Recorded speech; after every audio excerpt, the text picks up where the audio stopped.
Mandukya Karika Pranam Mantra. Om Bhadram Karne Shrunuyama Deva Bhadram Pashe Makshabhirya Jatra Sirairangaye Sustuvagam Sastano Vihi Vishema Deva Hitan Yadayuhu Swasti na Indro Vriddhashava Swasti na Pusha Vishwaveda Swasti nastakshyo Aristanemi Swasti no Brihaspatir Dadhatu Om Shanti Shanti Shanti Hari Om.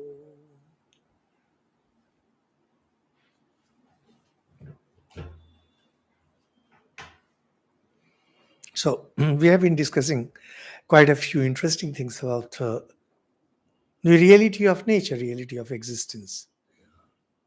To sum up, there's a very simple thing. How real is real? A simple question. How real is real? I am saying this pen. How real is this pen? Of course it's real because I am seeing it. I am seeing it, so it is real. Mandukya Karika gets into this question.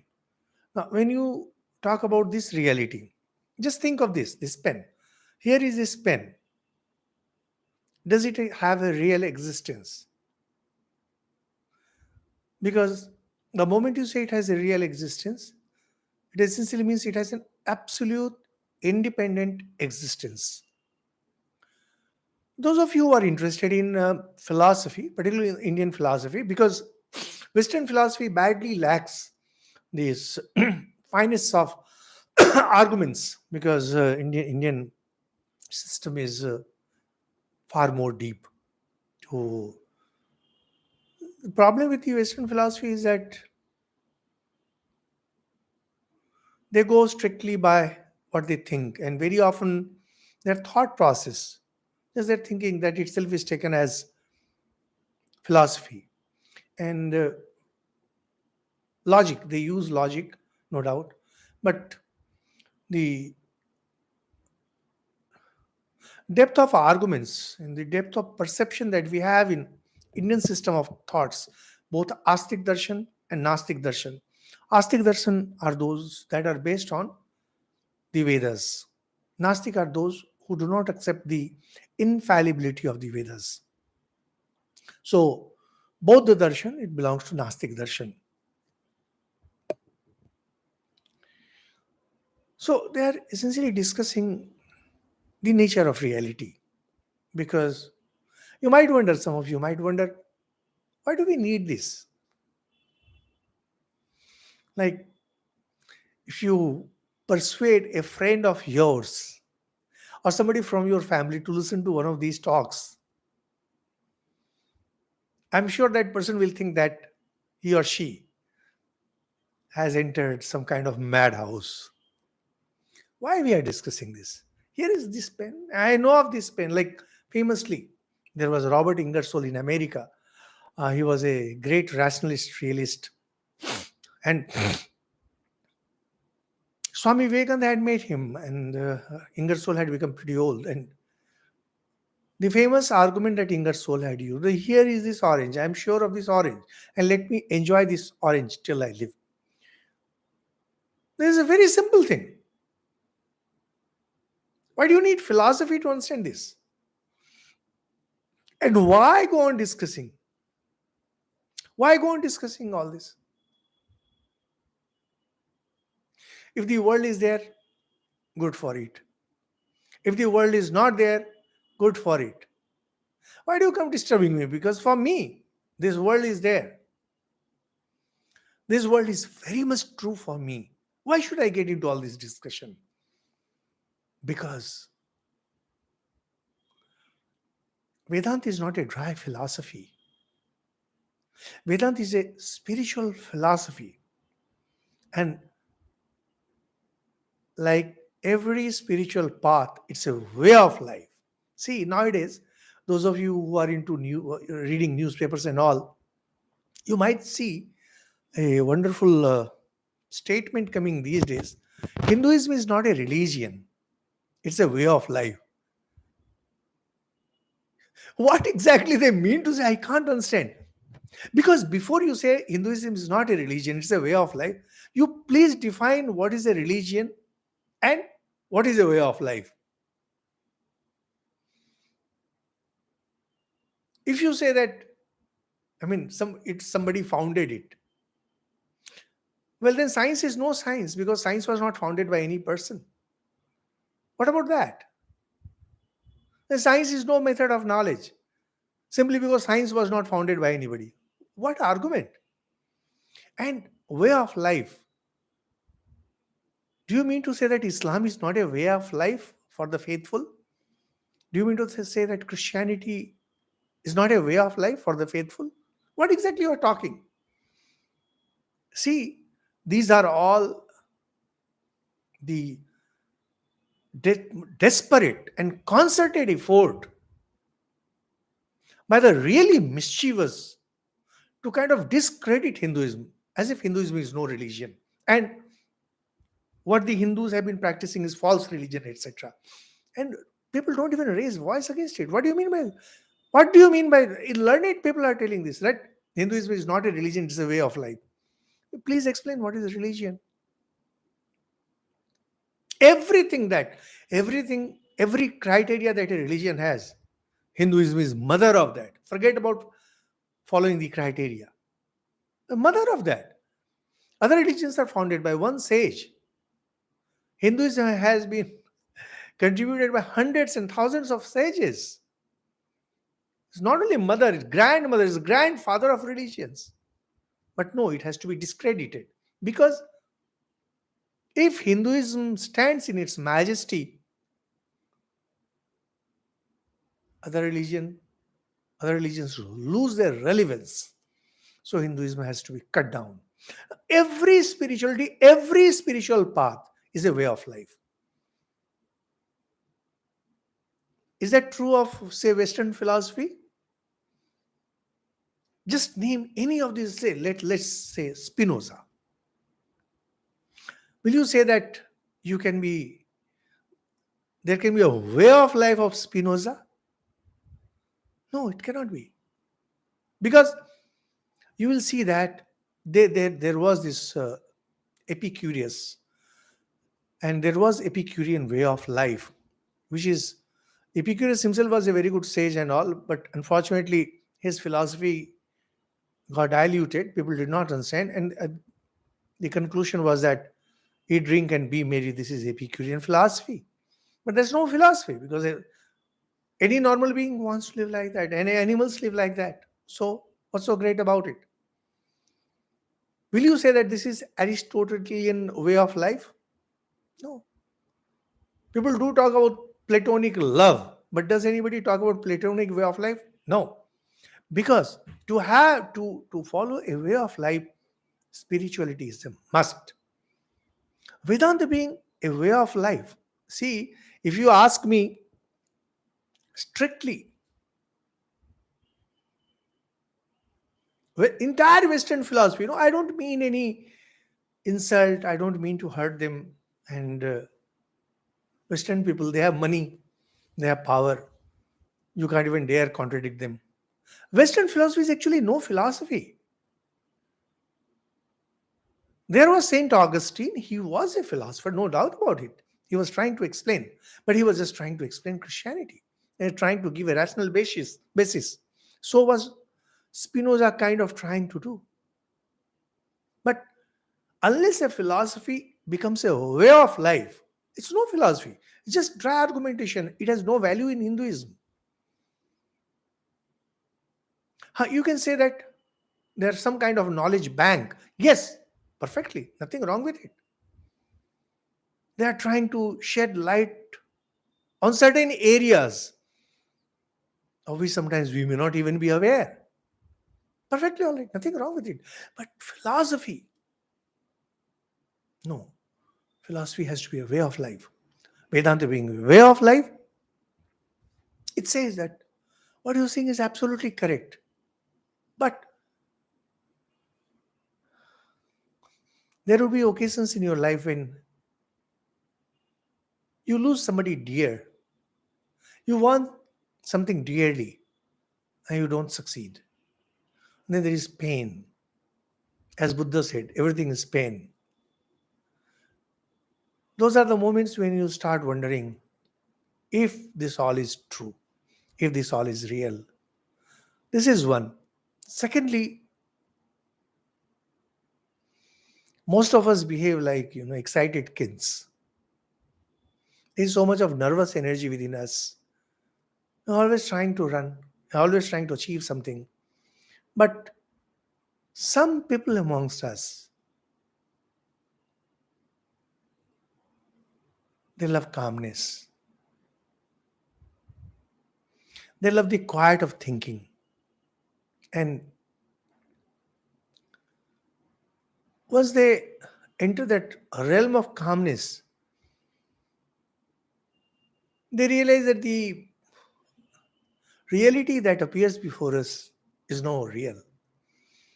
And more importantly, the pain that we suffer, the tears that we shed, is all because we are running after appearance.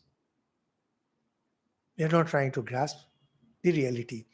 And the moment this idea strikes you, just like Bhagwan Buddha, because in Buddhism is treated as an incarnation of God by the Hindus. Hindus are the only people, the whole world, who even criticize, who even worship the person who was highly critical of Hindu religion. Can you imagine any religion doing it? Even sects don't do it. Buddha denounced the Vedas. Buddha criticized Hindu practices. And yet Hindus accept him as a sage.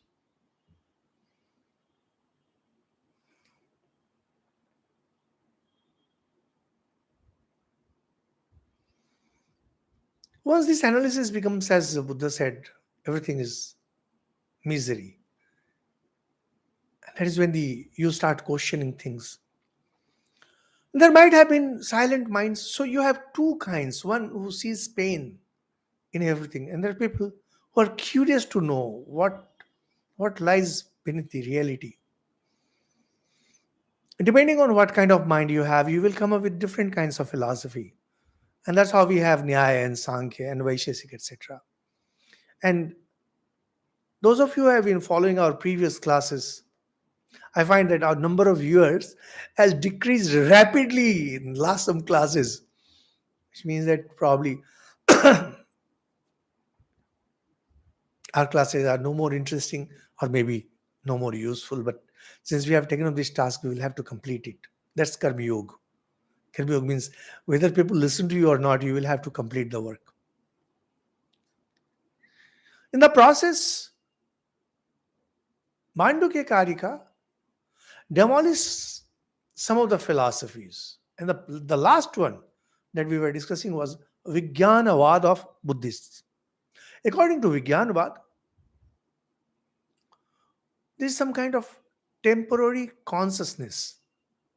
And that temporary consciousness is passed on to the next temporary consciousness. And it is countered by saying that, well, perfectly all right, nothing wrong with it. But if you say that everything is temporary and consciousness is being transferred one to the other, the way baton is passed during a relay race from one runner to the other. Just that in case of the relay race, the runner runs for a time, but here it is momentary. Now, Buddhists do not define what is that the length of the duration. So that is Vijnanavad is unacceptable because memory will not be there unless there is a continuity. Memory means continuity.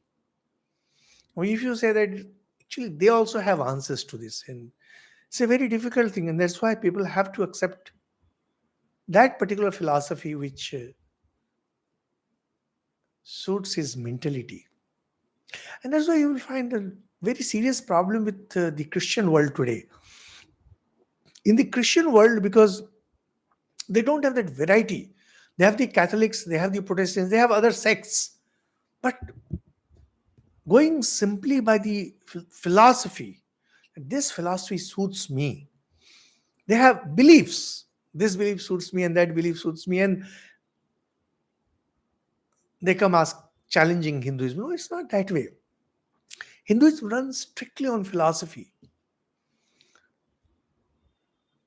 And then there was the problem with the realists, where it was about cause produces effect. In turn, effect produces the cause. And then it was about chicken and the hen, which came first.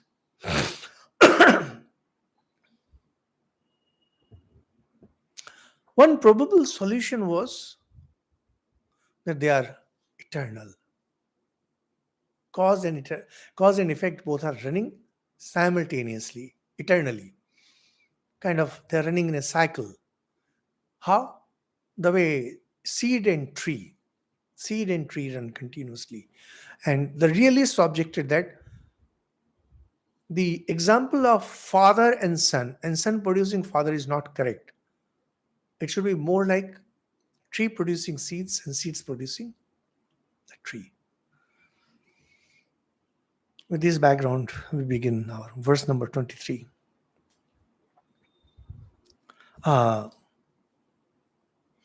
हेतुर्न जायते अनादे फलं चापि स्वभावतः आदिर्न विद्यते यस्य तस्य हि आदिर्न विद्यते.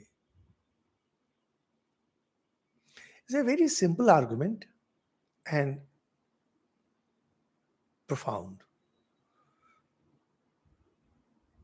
Those of you who are lovers of literature would know that profundity of thought comes only when there is simplicity.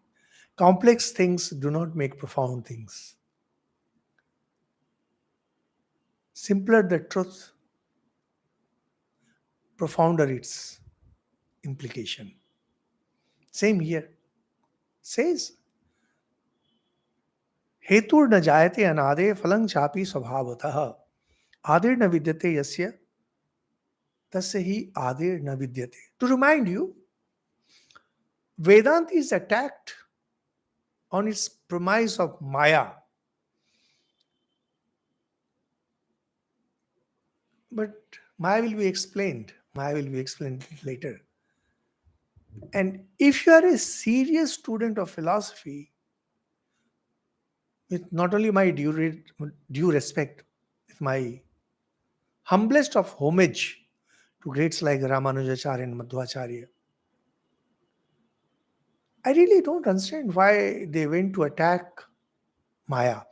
Because Advaita Vedanta is not about Maya. Advaita Vedanta is about Brahma, pure consciousness.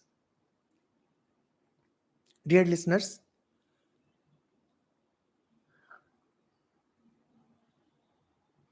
whenever you argue with somebody, whenever you take part in debate,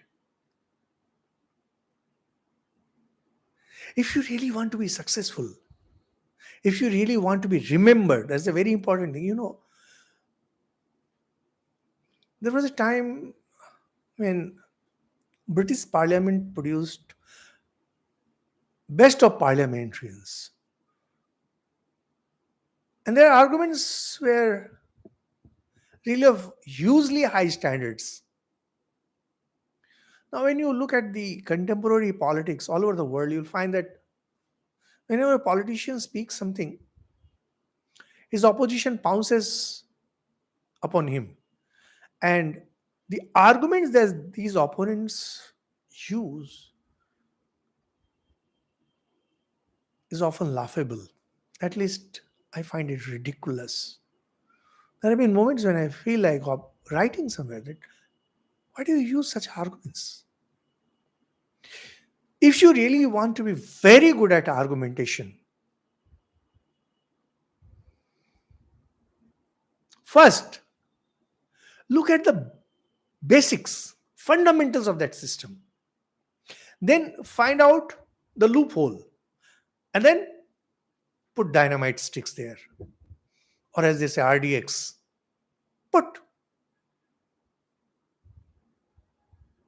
And the whole system will blow up. But when you're trying to catch some weakness here, some weakness there, it's a very bad form, extremely bad form of argumentation. Vedanta always hits at the root of the opponents. And the opponents of Vedanta always hit at areas which don't even need to be hit. If somebody comes and hits at Vedanta telling that there is no Brahman, there cannot be any Brahman, there is no consciousness, well, then you can argue because that is one of the fundamental truths. That is the fundamental truth of Vedanta. Maya is not a fundamental truth. It is just a ladder to explain certain things. So, Vedanta always hits at the roots of the opponents and says the cause cannot be produced from a beginningless effect. There's an effect, and you say it is beginningless. So cause cannot be produced from it, nor can the effect be produced from a beginningless cause. See, both are like running parallelly, like railway tracks. They're moving. They're there, supporting each other.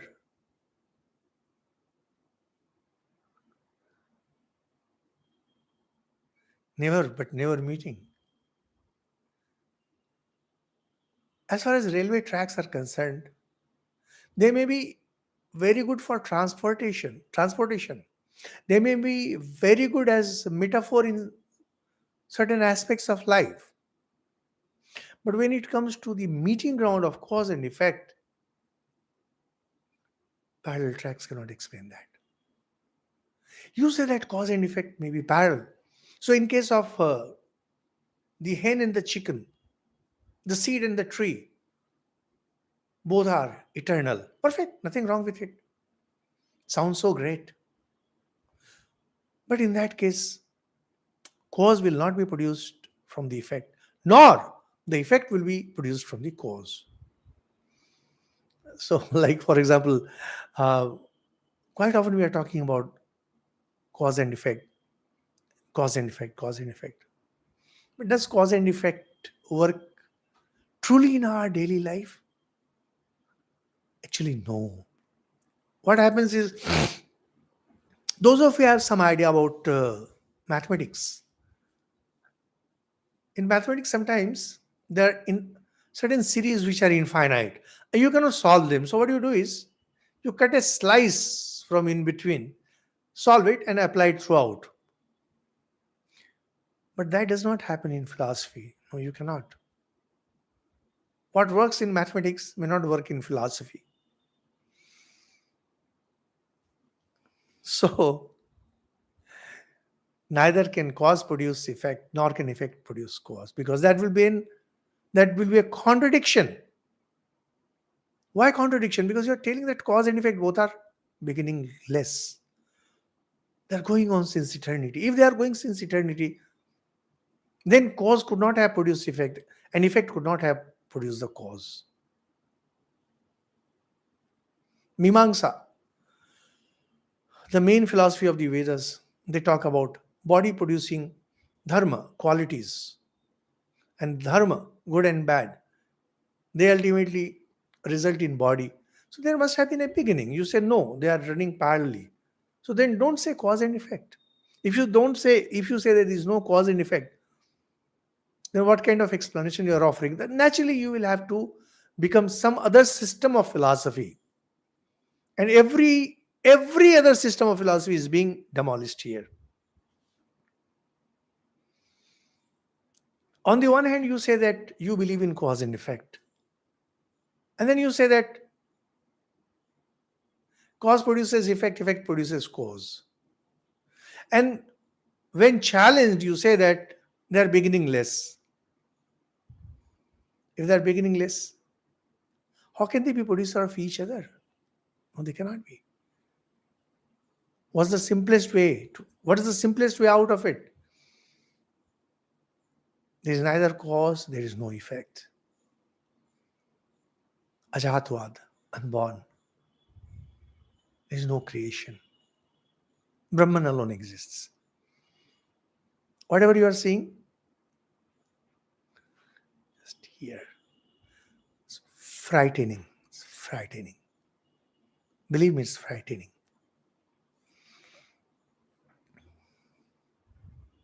Vedanta uses the arguments by Vijnanavad of Buddhists. प्रज्ञप्ते स निमित्तत्वम् अन्यथा द्वनाशतः संक्लेशस्य उपलब्धेश्च परतंत्रा स्थिता मता.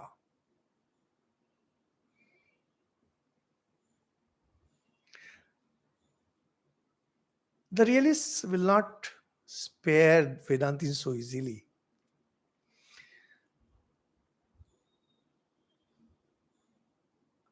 They say subjective knowledge, whenever there is a knowledge, when there is a subjective knowledge, it must have an object for its cause. Otherwise, variety becomes non-existent. Further, from the experience of pain, the existence of external objects accepted by the dualist scriptures must be admitted. Pragyapte is subjective knowledge. San nimittatvam anyatha dvayanashatah. Subjective knowledge, the experience that we have through our senses, and that's obvious. Here is this pen, and this pen creates some kind of sensation in me, and then I get knowledge, and that knowledge is subjective knowledge. This subjective knowledge depends entirely on the presence of objects, not of single object, mind it, of many objects. And because there are many objects, that's why we have different kinds of experiences. Sometimes we enjoy something, sometimes we feel pain at something. Now, same thing cannot be producing all those things. Similarly, what we experience are of different kinds. So, multiplicity is a fact. Why? Because we experience variety. The argument used by realists, you'll find those of you who are interested in this kind of understanding, you will find this argument very interesting. If you talk to some of your friends, if you talk to your relatives, or those who profess to know a lot, they will exactly be using this kind of argument. Every materialist uses absolutely this kind of argument. Here is variety in this world. When you eat, when you get different tastes. Sugar is sweet, pickles are sour. Then you have bitter things. Different kinds of tastes are there. Similarly, through our olfactory glands, you smell pleasant things, unpleasant things, bad odor, etc. What does it mean? It simply means that there has to be variety. If there were to be no variety, then how could we have different experiences? What about pain? You put your hand in fire and you experience tremendous pain. That doesn't happen when you put your hand in water.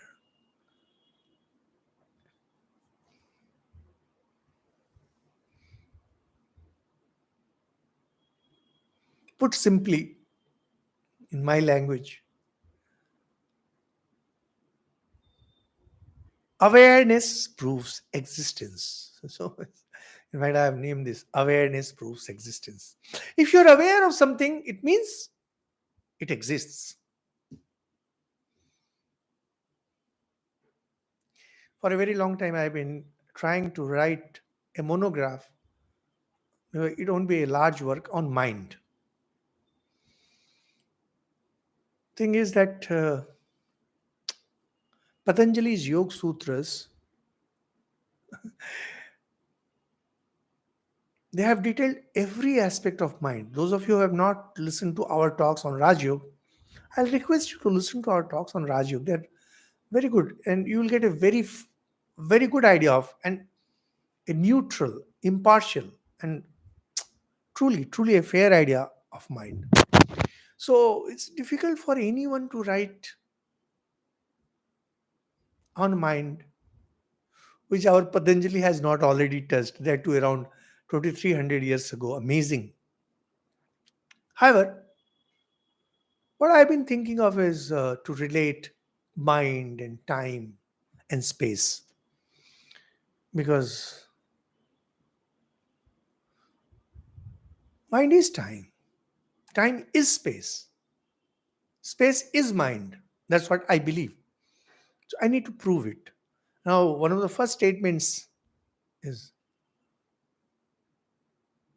awareness increases eminence, importance. Here, the argument by the realist is that awareness proves existence. Because there is existence, you are aware.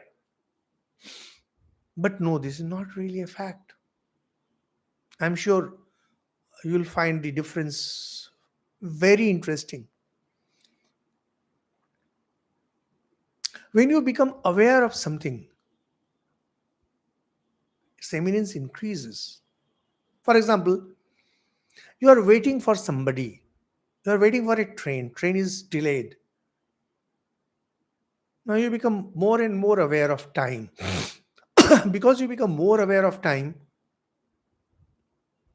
eminence of time increases for your mind. And because its eminence increases, its existence becomes more and more real. So time, you feel as if time is not passing, which is very real. Why? Because it has become extremely eminent or prominent in our common language. Similarly, when you are extremely busy, you lose track of mind. Why? Time. Why? You're no more aware of time. The popular proverb, out of sight, out of mind. Very true.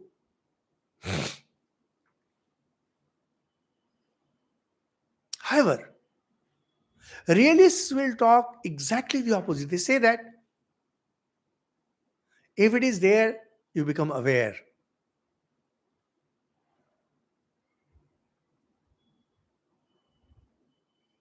Existence implies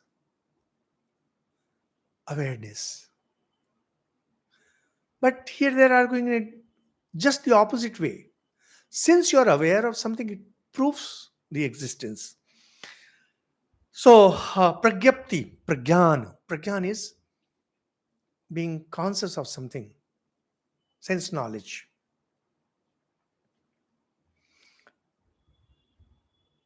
There are some technical terms, we will not get into it. Already things are pretty complicated. What they are saying essentially is that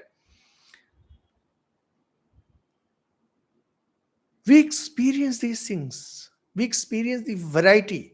And since we experience the variety, that means there are a number of objects. There is variety in this world. You eat something, you eat a say biscuit. The biscuit may be crisp, same biscuit, everything same. And you leave that biscuit in a humid climate for some time and its taste changes completely. And that shows that there's a variety. That's the main argument that the realists and the materialists use against every other system of thought. So, really say that there is no other way to prove it.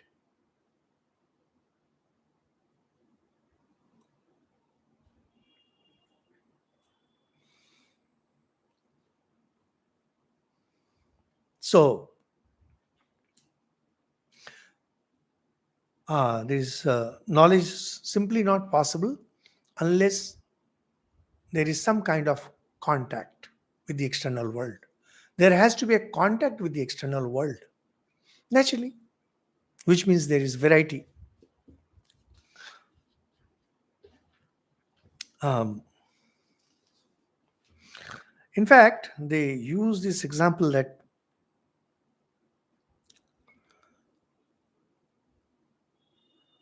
crystal, there is that crystal. Crystal has no color of its own. You place flowers of different colors or different objects and it changes. How does it change? There is a real connect between the flowers through light with the crystal. Unless there are different colors, the crystal cannot be of different colors. This is a very serious problem with thinkers. Very often, what they do is you see some example in this world, you see some phenomena in this world, and from that, you try to conclude something. Kids also have this problem. Kids, immature people have this problem. And immature philosophers have this problem. You see something, and from there you conclude something, and you apply it everywhere. Science suffers hugely from this problem. Hugely, believe me.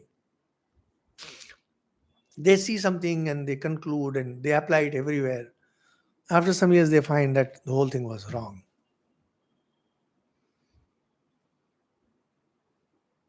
Those of you who are familiar with medical sciences would know that how many beliefs were there earlier in the medical sciences which have been thoroughly proved to be completely wrong.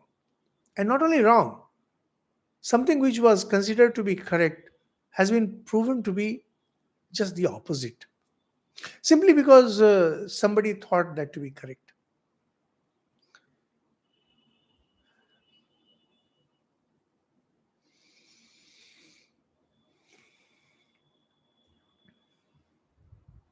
This example they use. Now, this is being contradicted. Saying that no. When you say that awareness proves existence, and multiplicity of awareness, multiplicity of experiences, multiplicity of your inner emotions that get produced by looking at certain things, by experiencing certain things, show that there is a variety in the world is completely wrong, is based on wrong premise. How? It says that when you say pragyapte sa nimitta, it's repeated. Sa nimittatvam ishyate yukti darshanat nimittasya निमित्तत्वम इष्यते भूत दर्शनात्.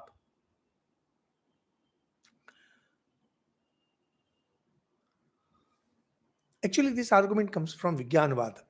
This is a common practice in Indian system of thoughts when they have to counter some system of philosophy.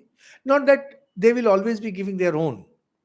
They will sometimes be using the arguments used by some other system of philosophy, counter that, and then they will take up this. Say, there is system A, and I am system B. I want to contradict system A. I will not necessarily be giving arguments to counter A. There is C. I use the argument of C to counter A. And then I counter C. C is demolished, A is also demolished. Here Vijnanavad is being used to demolish the realists. How? Says is verse number 25. The dualists, by force of reason, has said that there is a cause of subjective knowledge. Whenever there is a subjective knowledge, there has to be a cause. But from the standpoint of true nature of things, we assert that this so-called cause is, after all, no cause.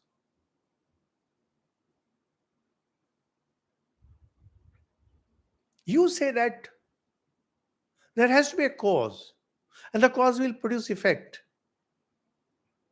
As far as I am concerned, as far as a person is concerned, or any living being is concerned, if there is some cause, it will produce some effect in my body. Sometimes it will produce pain, sometimes it will produce pleasure, and sometimes it will produce certain kinds of sensation. Through those sensations, through those emotions, you conclude that there is external world. And there is variety in this external world. But Vigyanvad says, no, we don't agree with that. What do we wish to say? Says that actually there is no cause. If this is your argument, mind it.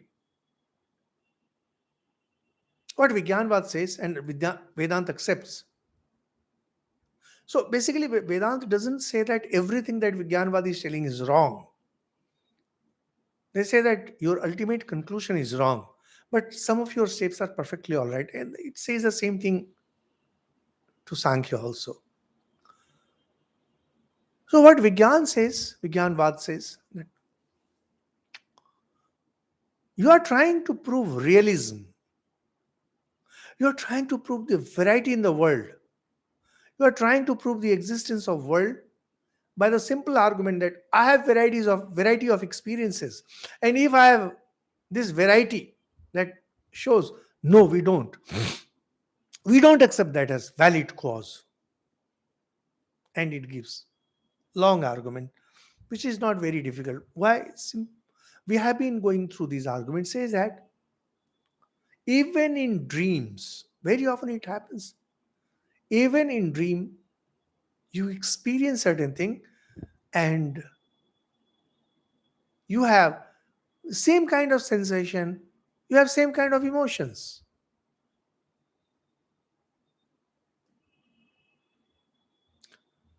So to say simply that subjective experience, that is awareness, implies existence doesn't. It's no, not at all valid. Why? Because if it were true, in that case, dreams, which are ultimately internal phenomena, they would not have produced this kind of sensation, this kind of feelings. You see that somebody is running after you with a gun or with a knife, and you see yourself running. Up to that is imagination. But the reactions produced in the body, like you start panting, you feel lots of things. You wake up scared. What about that? Like kids sometimes have nightmares and then they wake up shouting and crying. When I was kid, I remember one particular episode that it's time for me to go to school and I have lost my textbook and not able to find. And I would start crying and then I would get up and start looking if my books and copies are there. I was barely 6, 7 years old at that time. Terror of going to the school. How do you justify that? How do you justify the dream of hunger, dream of satiation? And people experience every kind of things in dream, although there is no object there. How do you see? So there is no reality, absolutely no reality, which has any independent existence compared to mind. Independent of mind, there is no reality. This is what Vigyanvad says. According to Vigyanvad, there is no external object. So Vedanta uses this argument and then it will contradict Vigyanvad also on some point. And what to say of dreams, even in imagination? Even in imagination, body reacts.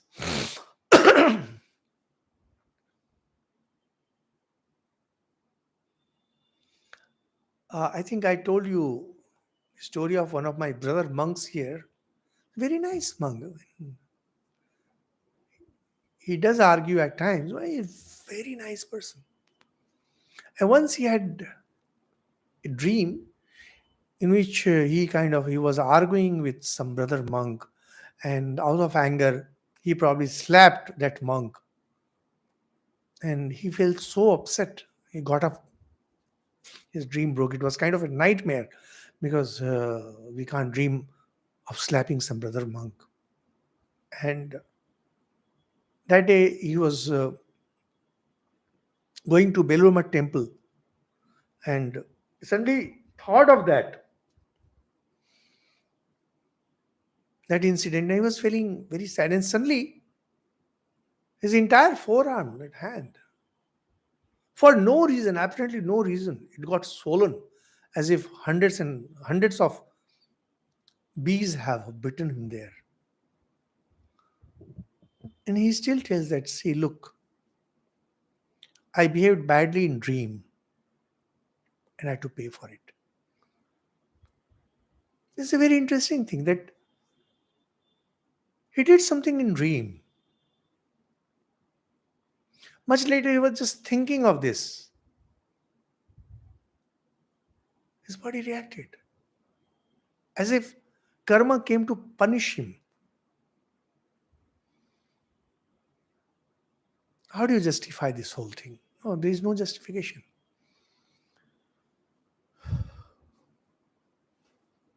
Subjective experiences can happen without the existence of objects, and without the objects impacting you. The popular belief, the common idea that experiences, awareness prove that there are objects. No, that's not true. Moreover, if you start analyzing things, as you go deeper, you find that the objects do not exist. It uses a very beautiful example that variety that we are talking about, multiplicity that we are talking about, when you think of a horse and a buffalo, when you look at a horse and a buffalo, you know that they are different. And there is no way that horse and buffalo can ever be same. But when you look at clay and the pot, you realize that actually pot is clay. Some work has been done on clay, so it has become pot. But essentially, pot and clay are same. Similarly, think of my shirt. It has certain texture, some color, etc. So, but what it is in essence? Piece of cloth. What is piece of cloth? Just threads. What are threads? Cotton, nothing else. Now, as you keep on moving backward, you start moving towards more and more fundamentals. As you move more and more towards fundamentals, you realize that the variety decreases. Just think of clay and pot. There is clay, and you can have 100 different kinds of pots. Now, particularly in India, we have this. We have different kinds of pots. Of course, it must be there in every society, every country. And you realize that this variety is actually product of the same clay. The same is true of gold and ornaments, jewelry. There is gold, and you have innumerable kinds of jewelry. Well, what is jewelry? Nothing but gold.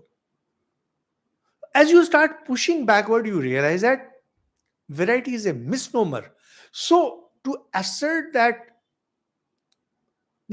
variety proves that simply variety is there, so we have different kinds of, nothing like that.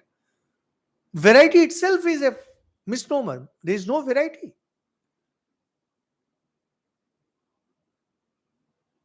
This is the answer given by the Vigyanvadis.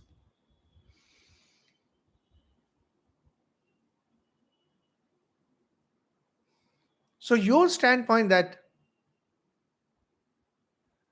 relationship between cause and effect can be proved simply by awareness is wrong because there is no variety. As you start pushing things more and more backward, you realize that ultimately, there are 100, fundamental elements, basic elements. There is a very beautiful book. I'm forgetting the name. How to make an apple pie from scratch. I say there was some sci-fi serial by Isaac Asimov, and there he had kind of used. So a physicist has written a very beautiful book that he was making some experiments, and then he was thinking that there is apple pie. Americans love that. What are the basic constituents of apple pie? And through that, the gentleman has given the entire history of physics, gone back to electrons and protons, and from there to quarks, and to how the galaxies are born, and Big Bang, and lots of things. And then he has shown that whatever is in apple pie, what exactly makes an apple pie? Where exactly lies the uniqueness in subatomic particles that are really responsible for creation? It's very interesting. Like, says 200 years ago, people would not have believed. It's a very simple thing. Dear, my very dear listeners, those of you who have very basic understanding of world's knowledge, you know that till the time atoms were broken, we believed in this variety. And there were some chemists who said that ultimately, whatever matter is there in this world, they are made up of certain fundamental elements. Periodic table was formed. They said that these are the only elements responsible. So the entire variety was brought down to some 100, 810 elements. And even they had predicted that these elements are not there, but they have to be there. What great minds these people were. And once the atom was broken, they found that no, you don't even need so many elements. You just have few fundamental subatomic particles and this entire variety. So what kind of variety you are talking about? This is the beauty of Indian philosophy. But without going into all those big things like Big Bang and all those things and quantum physics and subatomic particles, it had very clearly said that take the case of clay and the pot. As you go deeper, you realize that variety is a misnomer.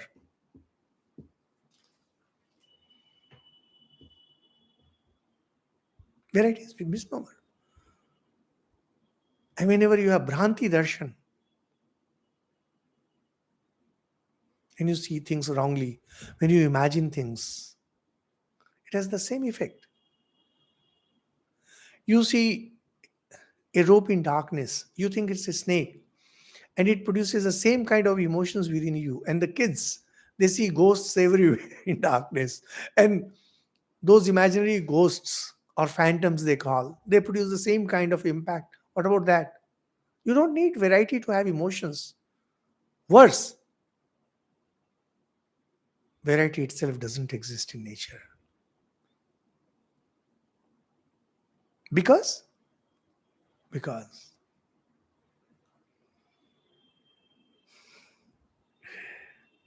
because there is no external world. I love it every time this sentence comes because there is no external world.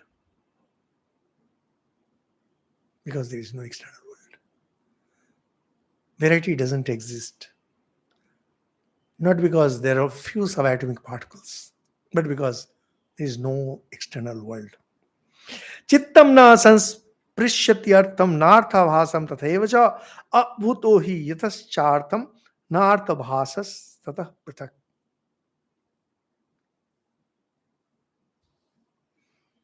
So verse number 26. The mind is not related to external objects or to the ideas that appear as such objects.